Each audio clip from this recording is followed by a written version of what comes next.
वांठिया माध्यमिक विद्यालय व NN पालीवाला ज्युनियर कॉलेज नवीन पनवेल सादर करीत आहे शैक्षणिक व्हिडिओ।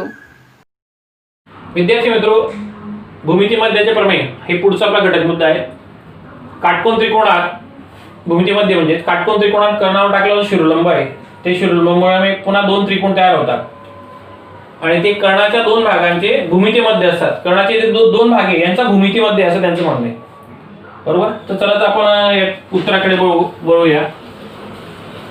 त्रिकोण PQR बरोबर, QS लंब कोणाला आहे? PR बरोबर। आता लक्षात घ्या, त्रिकोण PSQ समरूप त्रिकोण बघा, PSQ आपली आकृती आठवत असेल बघा आपल्याला, PSQ समरूप त्रिकोण QSR बरोबर। त्रिकोणाची समरूपता गुणधर्म बरोबर, काटकोन त्रिकोणाची समरूपता गुणधर्म। मग हे दोन त्रिकोण जर समरूप असतील PSQ आणि QSR, मग याच्या बाजू प्रमाणात संगत बाजू प्रमाणात कसे येतील? PS छेद बघा बाजू प्रमाणात QS बरोबर SQ छेद SR बरोबर। तिसरी जोडी काय बघा, PQ छेद QR संगत बाजू बरोबर। आता विचार करा, कोणत्या दोन किमती अंश आणि छेदस्थानी दिसत आहे गुणोत्तरामध्ये? इथं PS आहे, इथं PS कुठेच नाही, इथं QS आहे, इथं SQ आहे, म्हणजे SQ म्हणजे QS, म्हणजे आपण पुन्हा काय घेणार आता? PS छेद QS बरोबर SQ छेद SR बरोबर। पुन्हा आपण लिहूया PS छेद QS, आता SQ QS म्हणजे सारखंच, QS घेतो मी पुन्हा, आता SQ कडे येतं फक्त SR, पुन्हा तिरकस गुणाकार करा, QS गुणले QS काय येईल? QS वर्ग बरोबर, PS गुणले तिरकस गुणाकार SR बरोबर। आता बघा QS म्हणजे हा भूमिती मध्य, QS चा वर्ग हा कोणाचा? PS गुणिले SR यांच्या गुणाकाराच्या विधाना एवढा येतो। म्हणजे आपल्याला इथं काय म्हणता येईल? म्हणजे आपल्याला या ठिकाणी असं म्हणता येईल, QS हा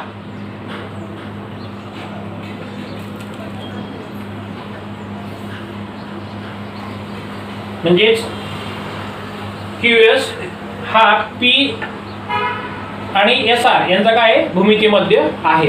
विद्यार्थी मित्र, आपण सराव संच 2.1 मधले काही गणित बघितले आणि आता पुढचे गणित बघूया। एक गणित दिले आठवं, एका आयतामध्ये लांबी दिली 35 सेंटीमीटर, रुंदी दिली 12 सेंटीमीटर आणि ते म्हणतात आयताच्या कर्णाची किंमत काढा।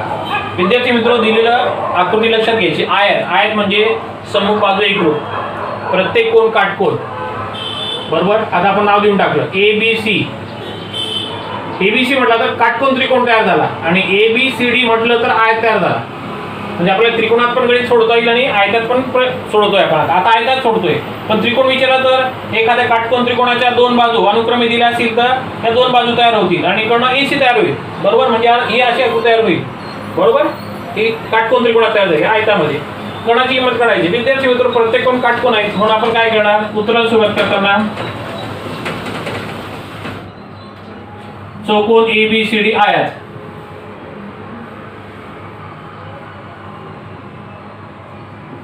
आहे बरोबर।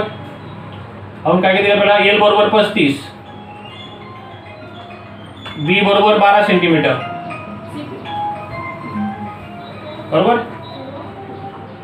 म्हणून त्रिकोण ABC यात आता बघा कोण B बरोबर 90 अंश हे लिहायला विसरायचं नाही विद्यार्थी मित्र। म्हणजे त्रिकोण ABC यात तुम्ही आता तुम्हाला करताय ABCD आयत घेतला तुम्ही, किमती दिलेल्या आहेत म्हणून ABC घेतलं बरोबर। आता काटकोन त्रिकोणात काय आहे? कर्णाचा वर्ग, कर्ण काय होईल? AC वर्ग बरोबर, काय तयार होईल? उरलेल्या दोन बाजूंच्या वर्गांची बेरीज AB वर्ग अधिक BC वर्ग। AB ची किंमत तुमच्याकडे किती बघा? AB ची किंमत किती आहे? 12, 12 चा वर्ग किमती टाकायचं फक्त काय नाही. 35चा वर्ग 12चा वर्ग किती होईल 144. 35चा वर्ग किती होईल 1225 बरोबर. दोघांची बेरीज किती येईल 5 आणि 4 9 4 आणि 2 6 1369. कोणाची किंमत आली AC वर्गाची. मग वर्गमूळ काढू AC बरोबर. आता कोणाचा वर्ग असेल 35च्या पुढची संख्या किती आहे 35चा वर्ग 1225 आहे बरोबर. मग आता नक्कीच हा 35चा पुढचा अंक असला पाहिजे आणि म्हणून याची किंमत किती 37चा म्हणजे 1369 किती आहे 37 बरोबर. आणि म्हणून खाली उत्तर येणार कर्णाची लांबी 34 सेंटीमीटर आहे. आलं लक्षात विद्यार्थी मित्रो. हे तुम्ही आयतात पण सोडू शकता किंवा काटकोन त्रिकोण म्हटला तर एवढे अर्धवट आकृती घेणार कर्ण काढणार. ठीक आहे. तर विद्यार्थी या पद्धतीने ते तुम्ही गणित सोडवायचे आहेत. विद्यार्थी मित्र बघा पुढचं एक्झाम्पल सराव संच 2 पणे मिळले. आकृतीत कोण MNP म्हणजे त्रिकोण MNP दिला आहे. त्यात MNP 90 दाखवतोय. रेख NQ ही MP ला काय लंब आहे.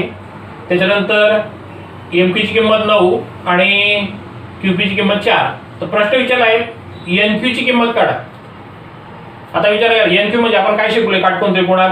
एखाद्या काटकोन त्रिकोणात कर्णावर लंब असेल तर त्या रेषाखंडाला आपण शिरोलंबाला काय म्हणतो भूमिती मध्य.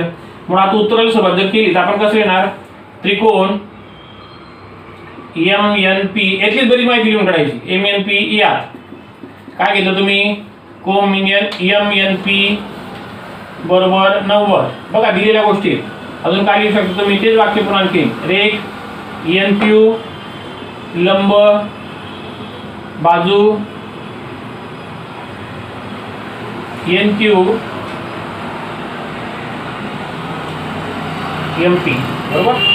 NQ लंब बाजू काय आपल्याला MP बरोबर. आणि आपल्याला काय म्हणता येईल M'Q'P म्हणजे M आणि P च्या दरम्यान Q बिंदू आहे. तसं आपल्याला आता विचार करू हा भूमितीमध्ये म्हणजे आपण काय घेणार भूमिती मध्य गुणधर्म.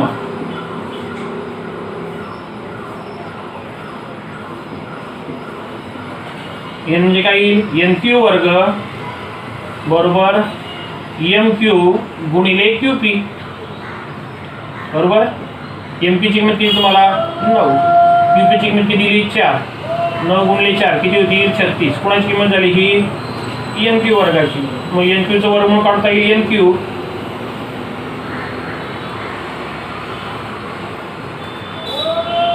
भूमिती मध्य किती 6 आहे. आलं विद्यार्थी मित्रो. आधी साधं सोपं भूमिती मध्याचा गुणधर्म वापरायचा आणि उदाहरण पूर्ण करायचं. ठीक आहे. या पद्धतीने गणित सोडवा. नमस्कार विद्यार्थी मित्रो. प्रकरण क्रमांक 2 गणित भाग 2 भूमिती या विषयामध्ये आपण बघत आहोत. आपण पहिले प्रकरण पूर्ण केलं होतं. परीक्षेला पायथागोरसचे प्रमेय यातील देखील काही भाग आहे.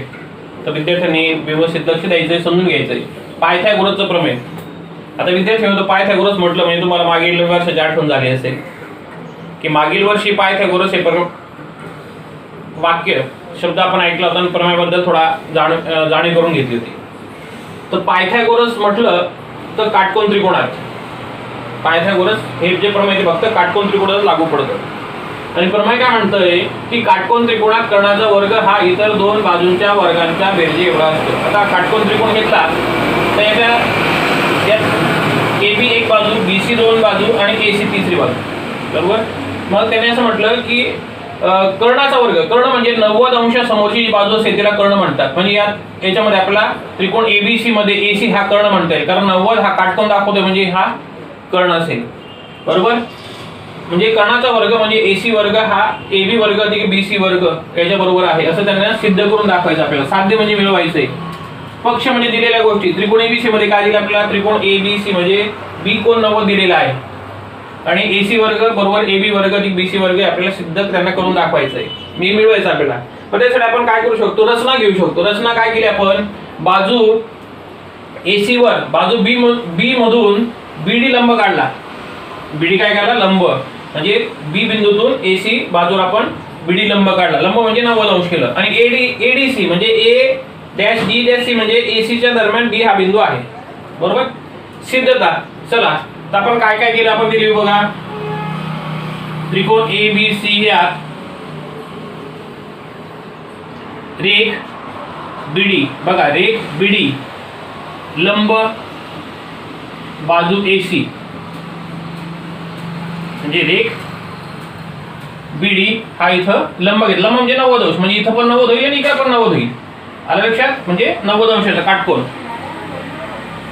आता समरूपते बघू आपण. त्रिकोण ABC समरूप त्रिकोण BDC समरूप त्रिकोण ADB.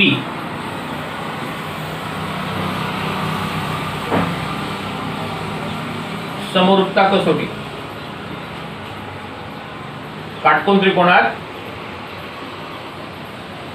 त्रिकोणात समरूपता कसोटी.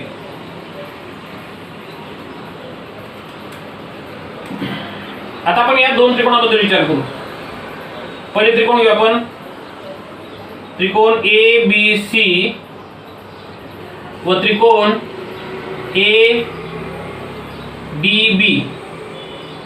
बघा मी काय पुढे त्रिकोण घेतलं बघा, ABC किंवा हा शब्द मी इकडे घेतो आणि त्या पद्धतीने आपण दिली घेऊया. म्हणजे त्रिकोण आपण असं लिहूया म्हणजे आपल्याला समजावून सोपं. ADB आणि BDC.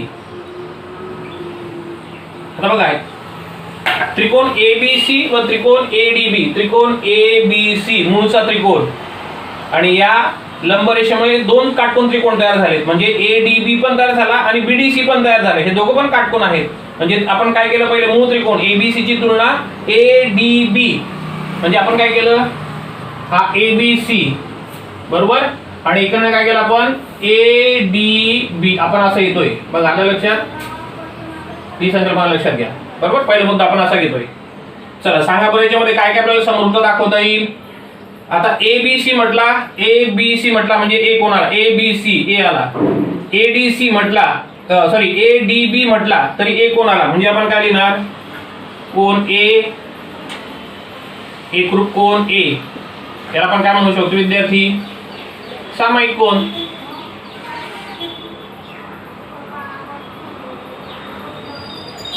सामायिक कोण आहे, बरोबर, सामायिक कोण. त्याच्यानंतर आपण काय लिहू शकतो, कोण ABC.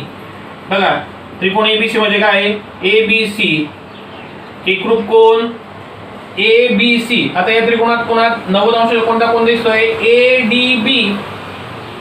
म्हणजे ADB प्रत्येकी 90 अंश. आलं लक्षात. मग आता मला सांगा, कोण समरूपता कसोटी म्हणून त्रिकोण, हेच पुन्हा त्रिकोण बघा, त्रिकोण ABC समरूप त्रिकोण काय ADB. कोणती कसोटी, कोको समरूपता. आपण शिकलोय कोको समरूपता कसोटी, बरोबर. कसोटी. आता समरूपता असेल तर आपण काय कसं लिहू शकतो, बाजू प्रमाणात AB छेद AD बरोबर, BC छेद DB बरोबर. पुन्हा कसं लिहू शकतो बाजू प्रमाणात AC छेद AB बरोबर, संगत बाजू प्रमाणात.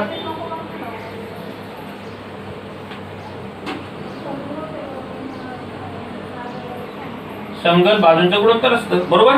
आता लक्षात घ्या, कोणकोणत्या ठिकाणी तुम्हाला AB दिसतोय, या दोन गुणोत्तरात बघा AB दिसतोय, इथं पण AB इथं पण AB. मग त्यांना जवळ घेऊया. म्हणजे आपण कसं लिहितो बघा, आता मी AB छेद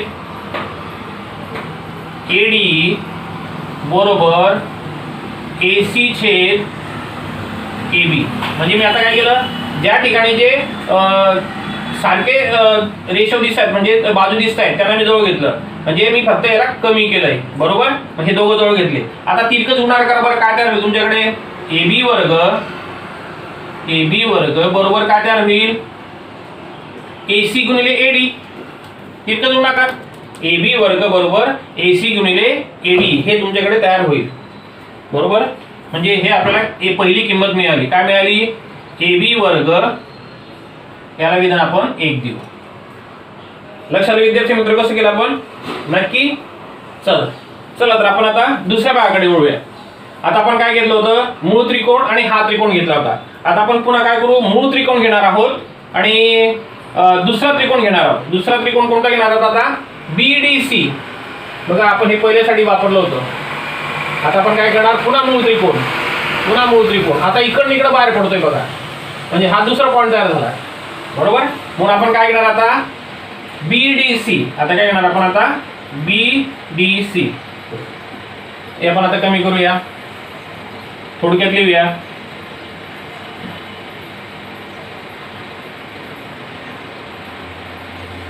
बघा रिकाम जागा बरोबर आपल्याला काय लक्षात येईल हे विधान आपण एक मिळवलेले चला त्रिकोण ABC व त्रिकोण BDC या त्याच पद्धतीने चला कोणता कोण सामायिक येईल बघा ABC आता पहिल्यामध्ये A कोण होता ABC A होता पण BDC मध्ये A कोण येत नाही मग कोणता कोण येईल बघा ABC म्हटला तरी C येतो आणि BDC म्हटला तरी C बिंदू येतो म्हणजे आता इथे काय येईल आता कोण C एकरूप कोण C काय तो सामायिक कोण पुन्हा ABC किती 90 मग याच्यामध्ये 90 कोण दाखवणार आता कसं केलं आपण इकडनं तिकडे बाहेर पडलोय BDC म्हणजे आपण कोण काय होईल 90 होणार आहे म्हणजे इथे काय लिहिणार आपण जसं तो शब्द येतोय बघा BDC प्रत्येकी 90 अंश म्हणून त्रिकोण ABC समरूप त्रिकोण काय आपल्याकडे आता BDC आता पुन्हा संगत बाजू सांगा बरं कसं येतात AB छेद BD बरोबर BC छेद DC बरोबर AC छेद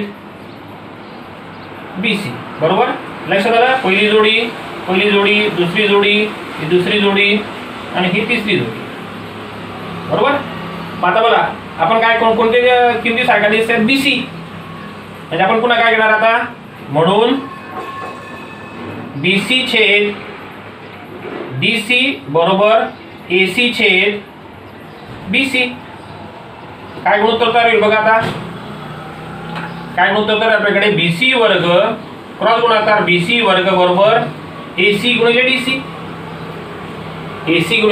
DC हे विधान तयार झालं याला विधान क्रमांक आपण 2 लक्षात विद्यार्थी मित्र समरूपता आपण कशी घेतली सामायिक कोण प्रत्येकी काटकोन समरूपता बाजू प्रमाणात योग्य गुणोत्तर जे लागेल ते घेतलं आपण BC वर्ग तयार झाला पहिले AB वर्ग तयार झाला चला तर आपण आता विधान 1 व 2 वरून विधान 1 व 2 वरून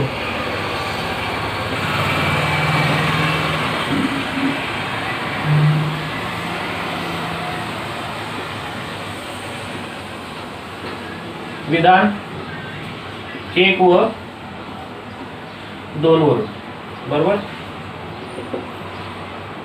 पहिले काय आपल्याकडे AB वर्ग अधिक BC वर्ग बरोबर आहे AB वर्ग अधिक BC वर्ग याची किंमती बरोबर याची किंमत काय होती AC गुणिले AD कोणाची किंमत होती AB वर्गाची अधिक DC ची किंमत काय आली आहे AC गुणिले DC बरोबर चला सामायिक फॅक्टर कोणता येईल AC हा AC कंसात काय होईल आता AD अधिक DC बरोबर काय पुन्हा AC गुणिले AD अधिक DC बघा आकृतीत आता AD अधिक DC म्हणजे अंतर तेवढंच AC म्हणजेच पुन्हा काय प्रकाराला AC इथे लिहिणार A', D', C आणि म्हणून AC गुणिले AC वर्ग आणि म्हणून याची किंमत आली AB वर्ग अधिक BC वर्ग बरोबर AC वर्ग म्हणजे कर्णाचा वर्ग हा उरलेल्या दोन बाजूंच्या वर्गांच्या बेरजे एवढा असतो अशा रीतीने हे प्रमेय आपण अभ्यासायचं आहे लक्षात आलं विद्यार्थी मित्रो ठीक आहे विद्यार्थी मित्र अजून एक गणित बघूया आपण. त्रिकोण DEF F बरोबर 90 हा काटकोन त्रिकोण आणि याच्यात FG हा लंब आहे बाजू ED ला. किमती दिले आकृतीमध्ये 8 ही किंमत 8 ही किंमत 12. तर या तीन किमती विचारल्या. EG ची किंमत काढा, FD काढा आणि EF काढा. बरोबर.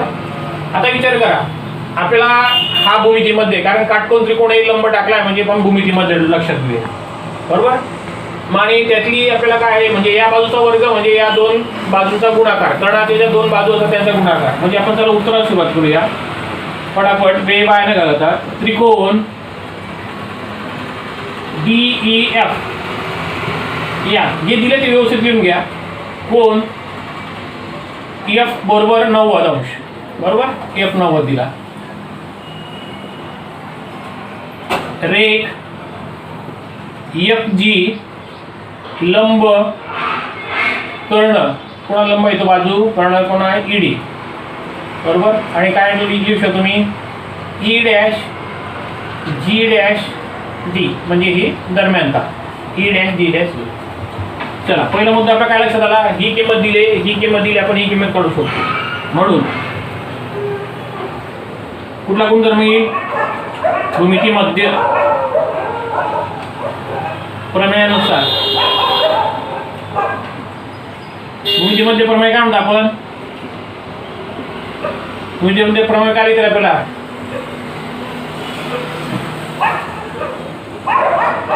FG वर्ग बरोबर EG गुणिले GD. बरोबर. चला कोणाकोणाची किमती दिल्या बघूया आपण. भूमितीबद्दलचा आपण गुणधर्म लिहिला. FG वर्ग बरोबर EG गुणिले GD. बरोबर. चला FG ची किंमत दिली का आपल्याला, दिली 12चा वर्ग बरोबर. EG ची किंमत दिली आहे का, नाही. EG जर असा गुणिले GD ची किंमत दिली आहे का, 8. GD 8 दिले बघा, GD 8 दिले. म्हणजे आता काय किंमत आली आपल्याकडे, म्हणून 12चा वर्ग किती होईल 144 बरोबर EG गुणिले किती 8. म्हणून आपल्याला जर EG ची किंमत काढायची असेल तर 144 ला म्हणून EG बरोबर 8 ने भाग लावायचा आहे. 8 1 8 18 8 44. EG ची किंमत किती आली 18. बरोबर. दुसरी किंमत, आता ही किंमत तुम्हाला मिळाली 18. बरोबर.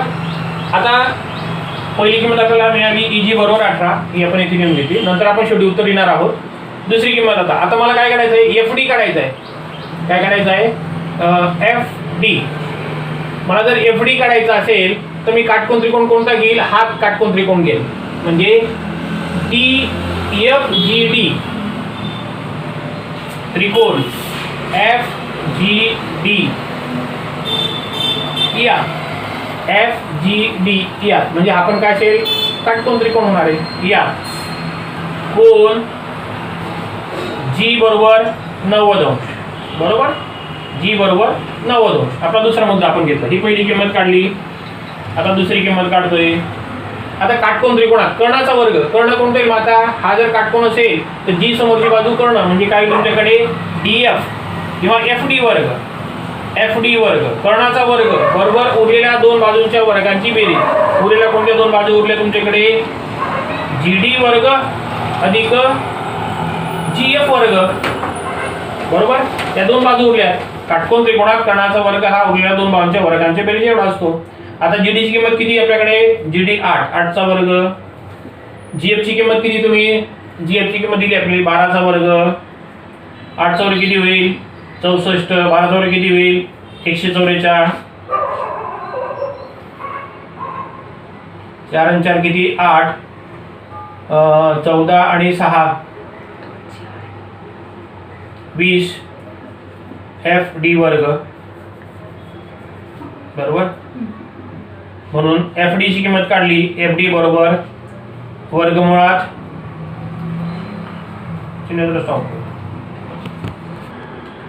म्हणून FD बरोबर